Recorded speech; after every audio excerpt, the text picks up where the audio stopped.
Beberapa butiran yang saya nak minta penjelasan kepada Menteri. Pertama, untuk membuat satu penilaian kepada satu program berpandukan kepada 0200 iaitu program 2 kesejahteraan wanita, keluarga dan masyarakat. Tadi telah disinggung oleh rakan saya tentang apa yang dinamakan sebagai My Kasih Capital. Saya dipahamkan peruntukan itu adalah sebahagian daripada rangsangan untuk empower wanita, lebih kurang dalam 5 juta saya dipahamkan begitu.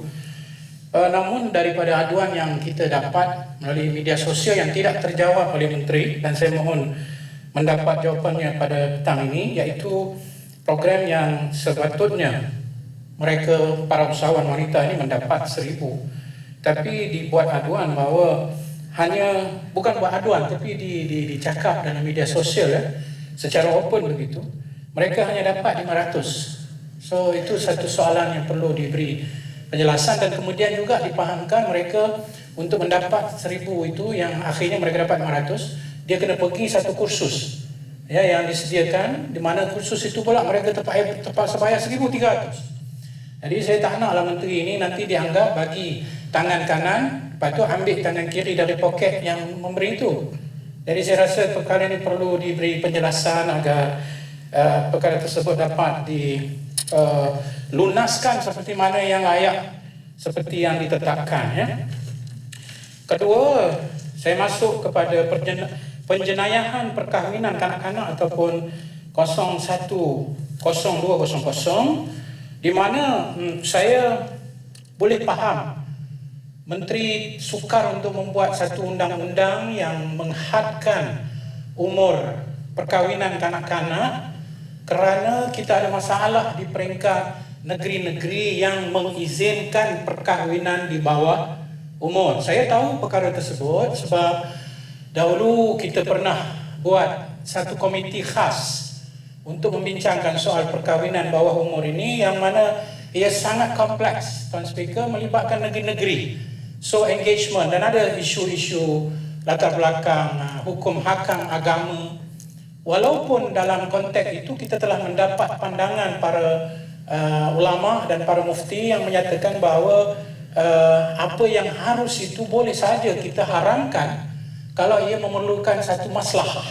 Ia bukan satu benda yang haram kita nak halal atau yang halal kita nak haram, tapi benda harus yang boleh kita haramkan dalam konteks siasat syariah bagi memelihara kepentingan kanak-kanak. Saya boleh kesan dia sangat panjang, khususnya hari ini dalam konteks COVID, yang mana takut perkahwinan bawah umur ini jadi satu perdagangan kerana susahnya hidup dan akhirnya merosakkan masa depan kanak-kanak.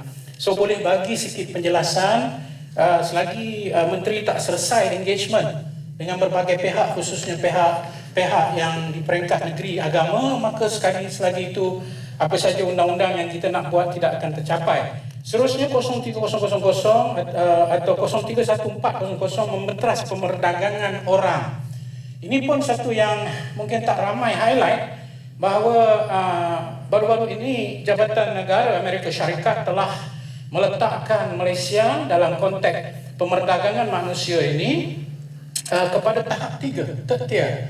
Dan ini sangat-sangat menyedihkan kerana kalau kita berada pada tahap 3 itu tandanya kerajaan hari ini tidak komit dalam nak menangani masalah perdagangan. Saya rujuk kepada tajuk ini kerana melihat kepada butiran ini, peruntukan untuk tujuan tersebut, iaitu membenteras pemandangan orang, telah menurun sebanyak 18.2%.